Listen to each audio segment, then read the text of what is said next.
माननीय अध्यक्ष महोदय, आपको बहुत बहुत धन्यवाद कि आपने स्वास्थ्य के ऊपर चल रही चर्चाओं में मुझे भाग लेने का अवसर दिया। माननीय अध्यक्ष महोदय, बुंदेलखंड के क्षेत्र में मैं खजुराहो से सांसद हूं और बुंदेलखंड का संपूर्ण हमारा जो क्षेत्र है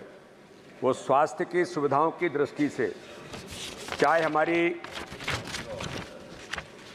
NFHS 5 जो नेशनल फैमिली हेल्थ सर्वे की जो रिपोर्ट है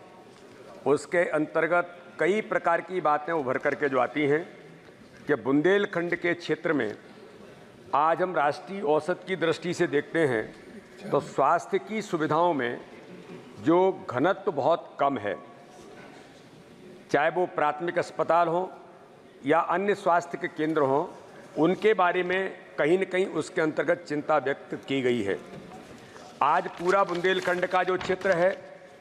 उस बुंदेलखंड के क्षेत्र में लगभग 500 किलोमीटर तक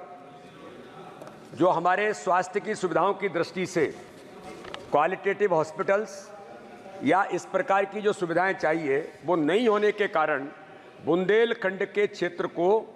बहुत बड़ी परेशानी का सामना इसमें करना पड़ता है। यानी इस क्षेत्र में रेफरल स्वास्थ्य की सुविधाएं भी लगभग नगण्य के तरह से हैं। इसलिए अधिकांश लोगों को स्वास्थ्य की सुविधा के लिए चाहे भोपाल जाना पड़े या इंदौर जाना पड़े या नागपुर जाना पड़े, इस दिशा में कहीं न कहीं इस क्षेत्र की स्वास्थ्य की दृष्टि से बहुत समस्या लोगों को इस दिशा में सामना करना पड़ता है। मेरा संसदीय क्षेत्र खजुराहो में 3 जिले आते हैं। तीनों जिलों के अंदर एक भी मेडिकल कॉलेज नहीं होने के कारण माननीय प्रधानमंत्री जी का मैं धन्यवाद करता हूं कि देश के अंदर एम्स तो उन्होंने दिए ही हैं, लेकिन हर लोकसभा क्षेत्र में कोई न कोई मेडिकल कॉलेज और जिले स्तर तक पहुंचे, ये माननीय प्रधानमंत्री जी की जो मंशा देश के अंदर रही है, आज उस दिशा में लगातार हम आगे बढ़ रहे हैं। लेकिन मेरे क्षेत्र के अंदर आज इस बात की ज़रूरत है और पूरे बुंदेलखंड के क्षेत्र में, इसलिए मैं आज आपके माध्यम से मैं कहना चाहता हूं कि 7 जिले बुंदेलखंड क्षेत्र के, उसमें उत्तर प्रदेश का भी हमारा बैठ लगता है। इस पूरे क्षेत्र के अंदर केवल सागर, दतिया और झांसी, इन 3 जिलों में मेडिकल कॉलेज हैं, लेकिन पूरे क्षेत्र के अंदर इतनी सुविधाएं नहीं होने के कारण से कई प्रकार की परेशानियां आज उस क्षेत्र के अंदर आ रही हैं। खजुराहो बर्ड हेरिटेज है, माननीय प्रधानमंत्री का आइकॉनिक सिटी है, इसलिए वहां पर भी यानी 30 बिस्तर का भी हॉस्पिटल नहीं होने के कारण से विदेशी पर्यटकों को G20 देशों की बैठक माननीय प्रधानमंत्री के आशीर्वाद से खजुराहो के अंदर हुई है। तो मैं आज आपके माध्यम से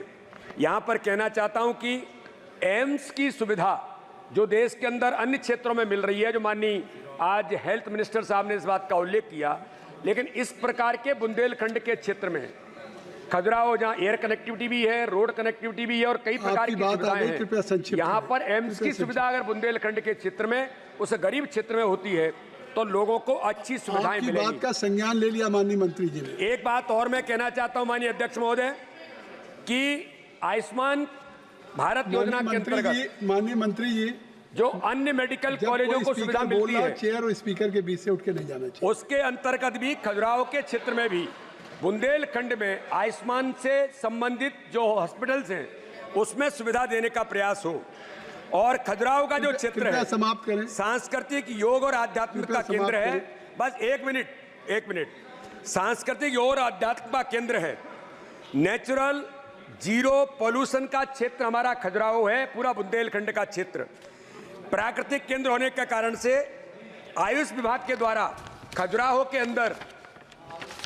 योग और नेचुरोपैथी का ऑल इंडिया सेंटर खुलने का प्रस्ताव आज वहां पर है और इस दिशा में ऑल इंडिया सेंटर बने या सेंट्रल यूनिवर्सिटी बने, ये भी एक आज मैं आपके माध्यम से खजुराहो की जनता की ओर से आज यहाँ पर आपके बीच स्वास्थ्य के क्षेत्र में जो समस्याएं उनको मैंने आपके बीच रखने का प्रयास किया है। आपने समय दिया, इसके लिए बहुत बहुत धन्यवाद।